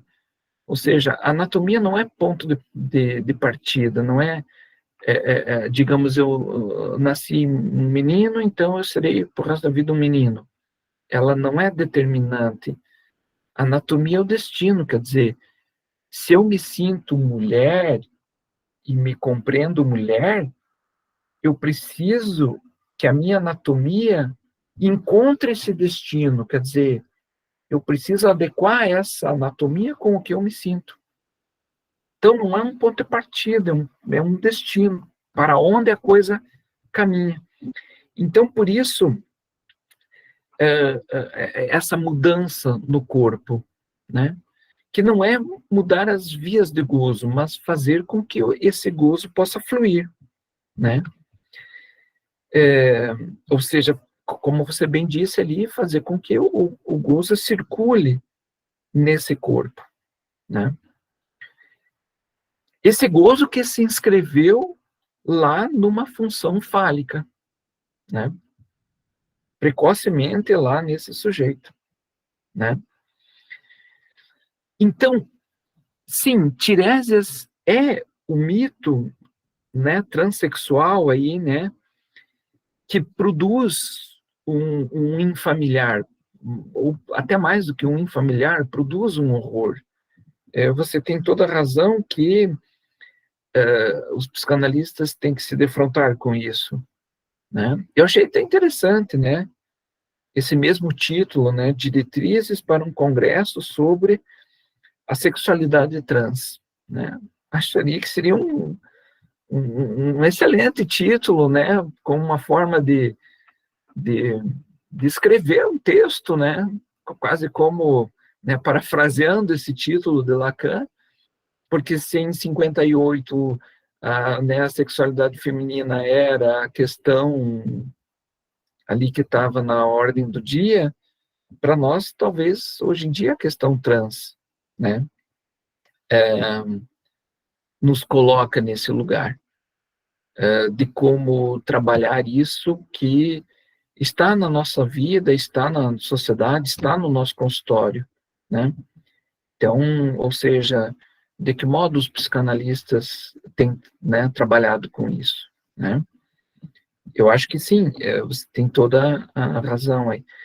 Que é uma questão além da bissexualidade, né? A bissexualidade é uma coisa que o próprio Freud já falava, o próprio Freud disse que na infância há uma bissexualidade e tal. Então, a questão da bissexualidade já está mais trabalhada na psicanálise, né? Enfim, ao menos como estrutural. Mas a questão da transexualidade, que me parece que sim, que ainda temos muito, né, a falar e a falar sobre, né? Bom, é isso mais ou menos o que eu consegui trabalhar disso, né?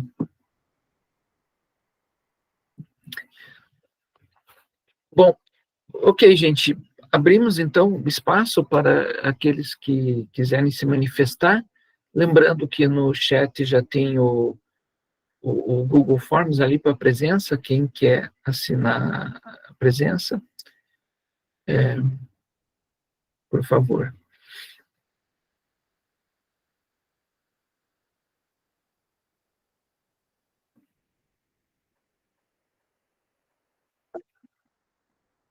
Daniel.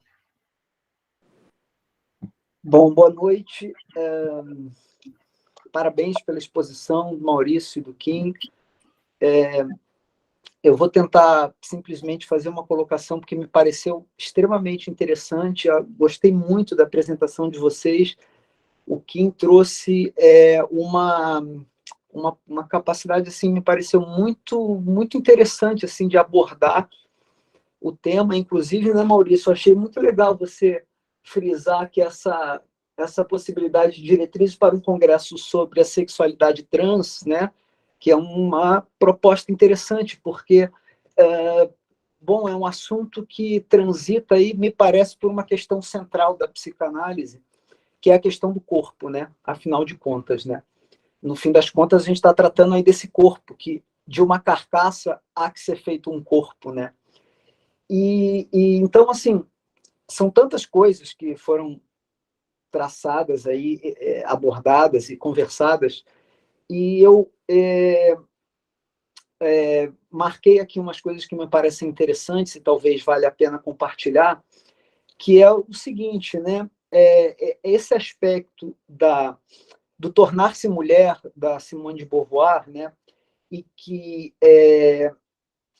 no sentido de que bastava se tornar mulher sem mudar o corpo, como se isso fosse uma possibilidade de chegar à maturidade de uma percepção do próprio corpo, naquilo que se habita, ou seja, algo que se imagina para a sua própria fruição do seu gozo, precisa de um corpo, necessariamente. Todos nós precisamos de um corpo. Então, essa monstruosidade que foi apresentada aí a partir do Preciado, né, e que talvez o Tiresias seja um mito que nos apresenta exatamente essa dificuldade, que é qual dificuldade? Essa dificuldade que certas manifestações e certas escolhas vão agredir a nossa gramática subjetiva. Quer dizer, aquilo que se constitui como uma possibilidade de habitar o corpo a partir de um gozo específico, para um, é para outro uma agressão. E isso é um problema, né, que se coloca no tecido social. Então, eu penso que também não seja possível a gente falar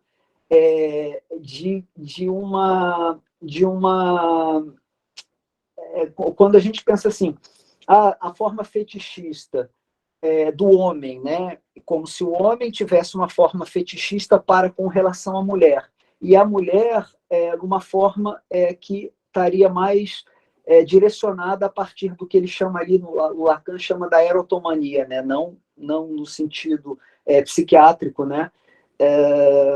Ou seja, de querer ser amada, né? De colocar-se no lugar de fazer-se desejada. Então, assim, eu penso muito nisso porque esse lugar de feminino, lugar de masculino, está colocado para ambos, né? Para todos, a partir de um binarismo que se coloca como uma diferença percebida, aí sim a questão do falo, que eu acho que o Maurício mostrou muito bem, eu também não consigo pensar que seria possível imaginar que a transexualidade nos suscita pensar algo para além do falo, a não ser que estejamos pensando algo para além da psicanálise. Porque eu penso que a psicanálise está circunscrita à questão da primazia do falo, né, da determinação do sujeito, ou seja, na relação da suposição de que algo pode ser colocado no lugar para tapar um furo que é justamente a falta a ser do sujeito. Essa que a gente jamais chega a termo. Então, essa articulação me parece que, não sei se eu estou correto, mas eu tendo cada vez mais a pensar naquela tábua da sexuação do Lacan, lá do Seminário 20, que esse masculino e esse feminino, eles não estão colocados para o lugar da mulher e o lugar do homem, sendo o lugar da mulher e o lugar do homem como aquele deixico, né? Como aquilo que é um ponto de observação, um ponto de vista, que é sempre a vista de um ponto, a partir de alguém que vê. Ou seja, o homem e a mulher não são lados para um dos lados, mas são lados para quaisquer sujeitos que ali venham a habitar. Ou seja, esse gozo não todo fálico está posto para ele também. E o gozo fálico está posto para ela também. E é aí que eu me pergunto, esse gozo, que eu também acho que é um outro gozo, porque aí talvez, né, não sei se existe 1, 2 ou 3, ou o alfabeto é gigantesco, né, ou talvez até infinito, porque os gozos são múltiplos, porque a relação com esse corpo é muito singular. Então, nesse sentido, eu acho que a tábua da sexuação nos apresenta justamente a possibilidade de pensarmos um sujeito que transita em todos os lados, não para todos os sujeitos, mas a possibilidade de transitar nesse lado. E o Tiresias nos mostra isso, e a transexualidade nos mostra isso, né? Ok. Sim. De acordo com isso que você expôs, Daniel, eu acrescentaria até uma coisa assim, que eu acho que nessa questão do binarismo, o binarismo não é o macho e a fêmea para a psicanálise. Acho que há um binarismo na psicanálise, mas não é o macho e a fêmea, nem o homem e a mulher. O binarismo é o falo castrado. Esse par falo castrado, o fi e o menos fi. Aí está o binarismo, que é um binarismo linguageiro. Porque se Lacan, lá no texto A Significação do Falo, que a gente já comentou aqui, né, diz que toda linguagem é fálica, quer dizer, a propriedade da linguagem é ser fálica. Então, a propriedade da linguagem é ser esse falo que se apresenta como fi e menos fi, quer dizer, a lógica fálica, né? O falo e o castrado. Que, por sinal, na linguagem, toda linguagem repousa sobre isso. Né? Se tu vai para a linguística, tu vai ver que toda linguagem, a linguagem artificial, por exemplo, né? Não sei se temos programadores aqui, né? Mas os programadores falam da linguagem artificial, ela é 0 e 1. Seria esse equivalente aí, eu falo eu castrado, 0 e 1, o fi e o menos fi. Então, é esse binarismo, que não sei também se é um binarismo para ser vencido, sabe, para ser transcendental, quer dizer, vamos acabar com o binarismo. Não, esse binarismo da lógica fálica me parece que é inerente, é próprio da linguagem. Sem isso não tem nem linguagem. Presença e ausência. É aquilo que o Jacobson falava, das relações entre o som e o silêncio. Né? Quer dizer, eu paro, quer dizer, o som e o silêncio. Né? A linguagem se dá nessa tensão aí, binária. Né? Então, nesse sentido, o binarismo acho que está aí. E a tábula da sexuação, você tem razão, Daniel. Não, às vezes a gente se perde dizendo, o homem, a mulher, aqui o quadrante do homem, o quadrante da mulher. Não, o pivô da tábula de sexuação é o falo. É o falo, menos falo, o não toda fálica, quer dizer, o falo é o pivô daquilo tudo. É o pivô daquela articulação ali. Então, é estar numa sexuação em relação a um falo. Né? Ou seja, de se sentir homem, de se sentir mulher, de se sentir trans, de se sentir homossexual, quer dizer, isso está numa relação com o falo. Né? E também dessa necessidade de né, preciso de um corpo que se adeque, ou que esteja adequado com como eu me sinto. Então, nesse sentido, é um corpo que, se não está adequado como eu me sinto, ele tem que ser, de algum modo, transformado. Então, quer dizer, o corpo é importante, não é só... Né, no caso da mulher, como nela, no tornar-se mulher, ela já tem um corpo a favor aí no tornar-se mulher. Né? O transexual, não, ele tem um corpo desfavorável, ele vai ter que transformar esse corpo no tornar-se mulher. E esse é o grande desafio, é o hormônio, é terapia vocal para a voz não sair grossa, afinar a voz, todos os negócios das conjugações, enfim, é uma parafernália de coisas. O corpo é uma coisa complexa. E as simbologias do corpo ainda mais complexas, né?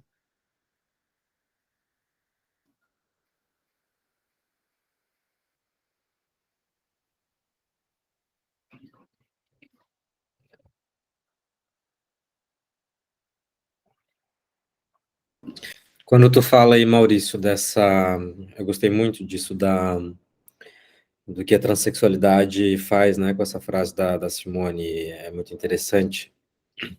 E de fato, o sujeito trans, ele tem que ir para um segundo momento, né, depois do tornar-se. Parece que primeiro tem um momento de se tornar mulher, no sentido de possuir um corpo mulher, mas depois é que vem o difícil, né, que é ele poder fabricar uma mulher para si. E eu acho que é aí que a coisa fica muito mais complicada, né? Tanto que, bom, existem muitos casos de suicídio após a cirurgia de mudança sexual, muitos se arrependem, né? Porque há muito essa crença também que vem muito do discurso médico capitalista, né, de que com a mudança do corpo, a adequação está feita, né, sendo que tem todo um trabalho de elaboração, de subjetivação desse novo corpo que vem depois, né. Então, não basta aí a mudança corporal, né, não basta o bisturi, né, alguma coisa tem que passar pela palavra, tem que passar pela elaboração, né, para que dê lugar ao bisturi, né, no psiquismo desse sujeito.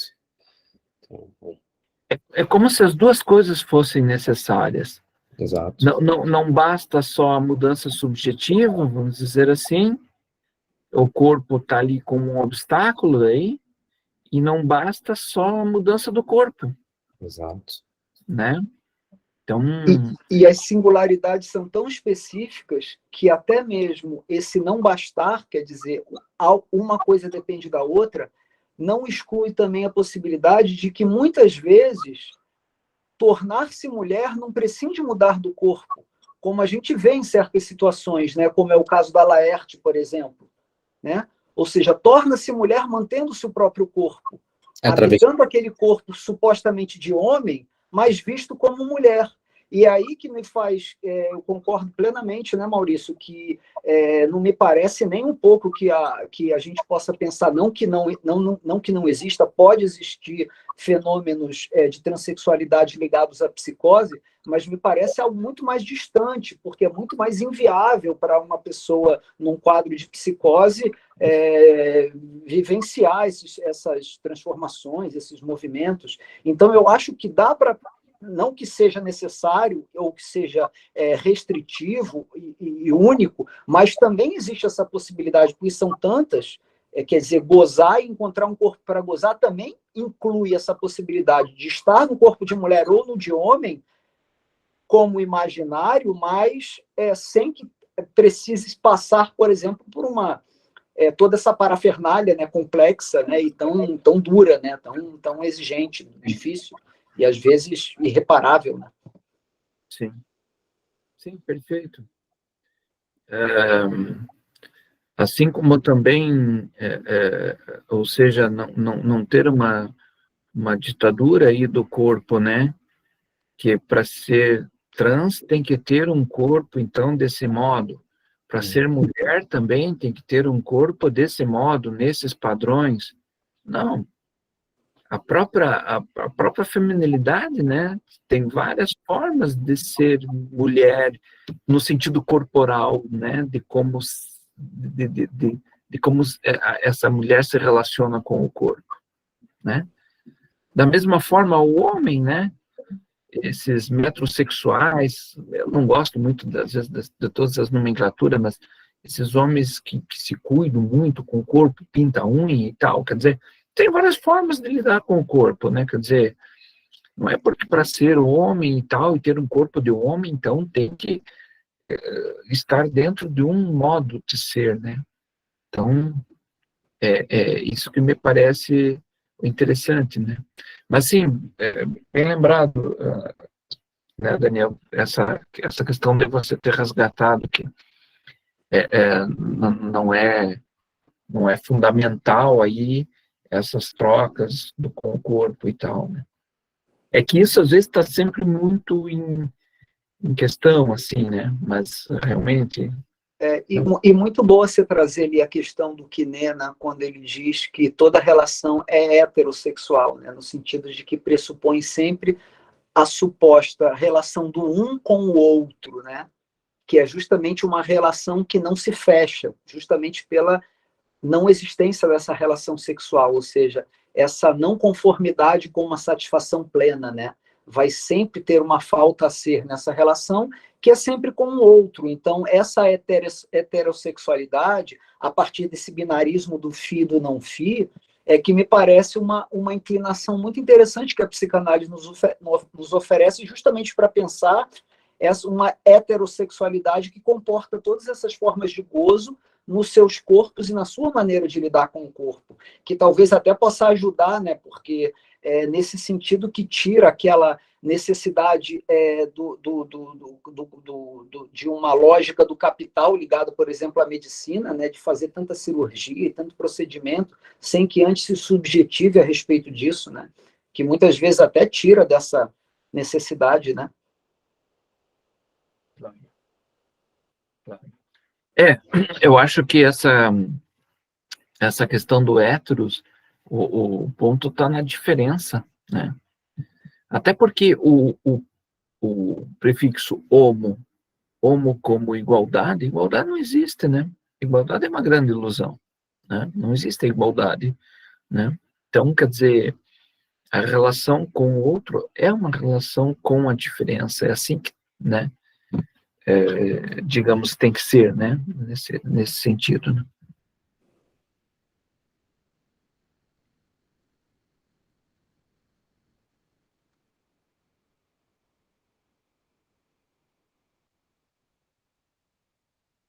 Muito bem, quem mais, gente?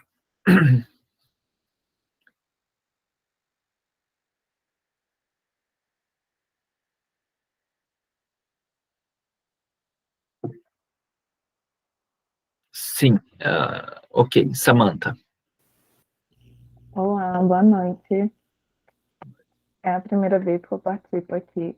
Eu acho bem interessante 3 homens discutindo sobre a sexualidade feminina e as mulheres ainda continuam caladas sobre isso, né? A dificuldade que a gente tem sobre falar sobre o nosso corpo. Isso acontece lá na época de Lacan e continua acontecendo. E gera uma angústia em mim. Eu estava aqui mordendo a minha boca, não querendo falar, porque é muito difícil ver homens falando de algo e que realmente é um desconhecido para nós, porque é algo reprimido ainda, né? É um tabu. A dificuldade de a gente lidar com a nossa sexualidade sem já se sentir castrada, né? Já que a gente tem a referência da nossa mãe, que é a castrada, né? Já que o pai é o castrador. E, enfim, eu acho que é muito interessante a gente pensar em toda essa questão que movimenta o corpo da mulher, né? Mas é que a mulher realmente ela é reprimida, mas ela não tem o conhecimento de fato do que é o gozo, né? Para a mulher, o sexo em si, né, que foi algo que a gente pensa só como na vagina, no caso, mas o gozo vai muito mais além disso, né? Então, para a mulher é insuportável, né? O sexo se torna uma coisa insuportável diante do nosso processo histórico, do jeito de ser um objeto para o homem, né? Então, agora que a gente está meio que começando a ver o sexo como algo que seja gostoso, orgasmo, que tenha de fato o gozo, e que a mulher pode ir muito além do corpo, que são as fantasias, que são os desejos inconscientes, e não ser julgada por isso, né? Então, eu acho que a questão cultural ainda é muito forte perante o corpo da mulher e perante o poder do homem. E o que eu mais acho interessante sobre tudo isso é sobre essa questão da frustração, né? Quando Lacan fala que a mulher sente inveja do falo, né, por conta da frustração, eu fico pensando que a frustração vai muito mais além, porque a gente não vê só a questão do pênis, mas a gente vê a questão do patriarcado, a relação como o homem, né, o irmão homem, ou o pai, é tratado dentro de uma sociedade, né?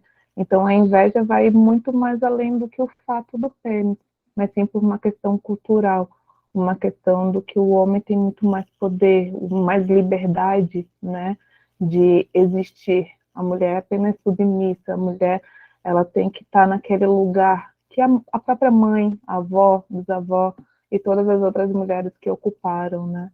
Então, mulheres livres acabavam de alguma forma sendo excluídas, né?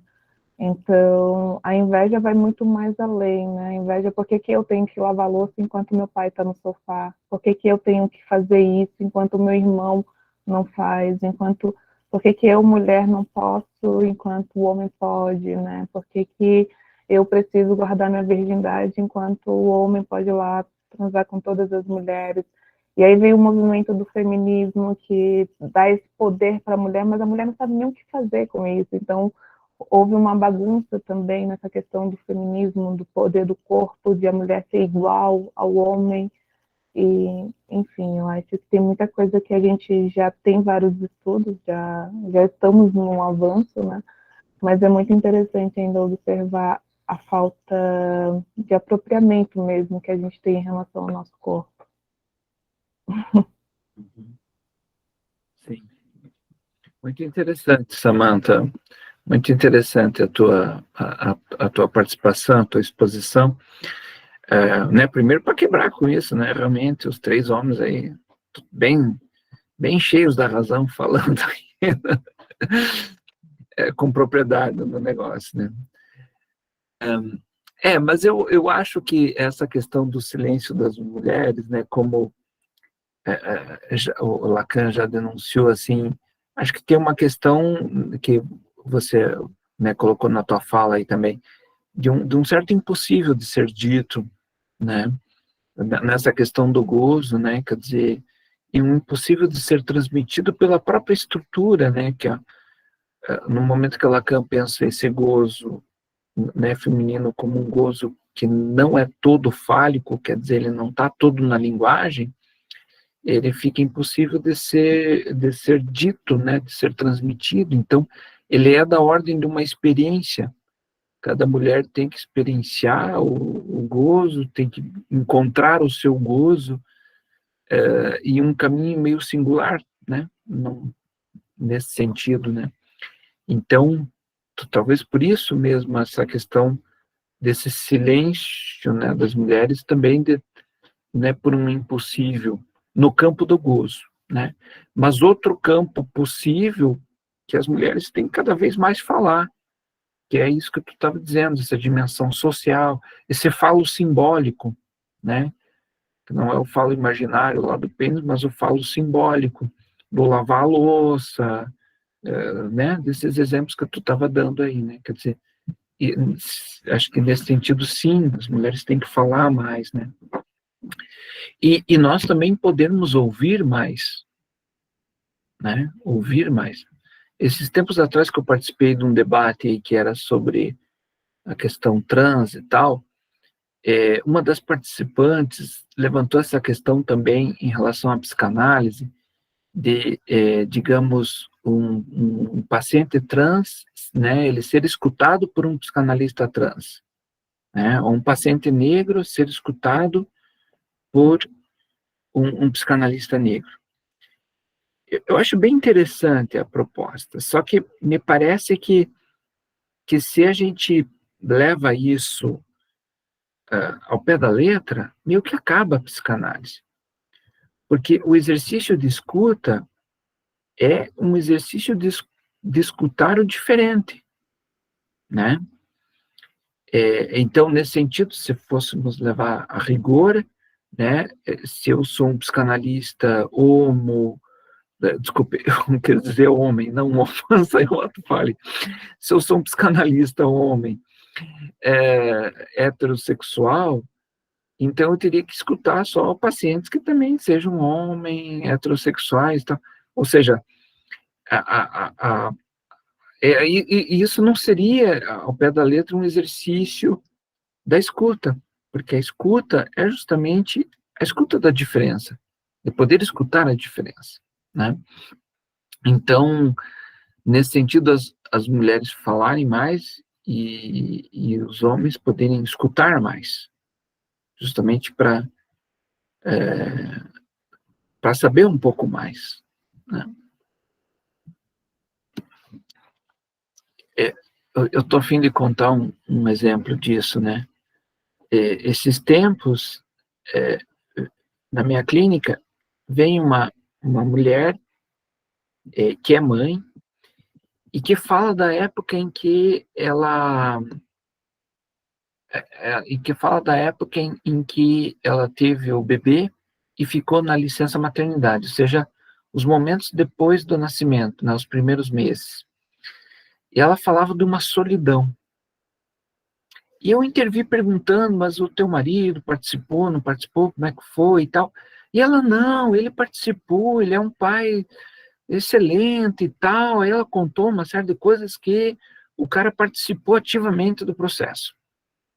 Quando vem uma outra paciente, também mulher, também que é mãe, e fala de uma solidão nesse puerpério, né?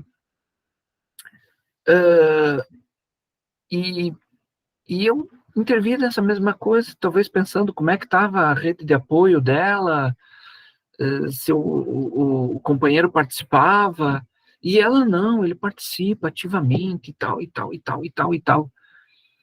Aí vem uma terceira e fala uma coisa dessa ordem também. Eu fiquei me perguntando, acho que tem uma coisa aí que eu não estou conseguindo escutar, né? O que é essa solidão? Que as 3 pacientes, na sua singularidade, de maneiras diferentes, falaram, né? E numa conversa, né, aqui em casa com a minha esposa, eu perguntei, você sentiu uma solidão? A gente teve 4 filhos, né? Então, você sentiu uma solidão e tal e tal? Se ela, sim, senti. Eu disse, pô, você nunca me falou? Aí ela disse assim, não, mas isso a gente sente. Eu fiquei de cara, digo, pá, tinha uma coisa, ao mesmo tempo, tão próxima a mim, assim, no nível pessoal e no nível profissional da escuta, e que foi difícil escutar. No final das contas, eu acho que eu escutei, porque fiquei me perguntando disso, enfim, acho que acabei escutando, mas demorou um pouquinho. Eu fiquei me perguntando, e se eu fosse uma psicanalista mulher? Será que a escuta disso não teria sido mais rápida? Mesmo que eu tivesse outras experiências com a maternidade, ou mesmo que eu não fosse mãe, mas eu poderia escutar, não digo mais rápido, mas de uma forma mais acessível isso, quer dizer, porque meio que patinei para escutar o que elas diziam dessa solidão, né? Então, eu vejo assim, que não é impossível escutar o outro. A escuta é hétero, é a escuta do outro. Então, o homem tem que escutar a mulher, vamos supor, nesse sentido que estamos falando. Mas, ao mesmo tempo, talvez uma psicanalista mulher escutando uma outra mulher possa rapidamente pegar isso de uma forma mais acessível, sem que isso se misture com as suas próprias experiências, né? De que se ela já foi ou não foi mãe, se sentiu ou não essa solidão, enfim. Não sei se me fiz entender no exemplo.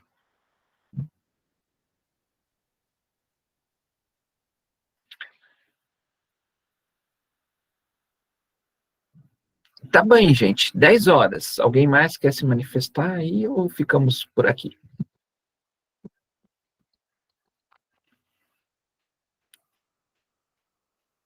É isso? Beleza, então, gente.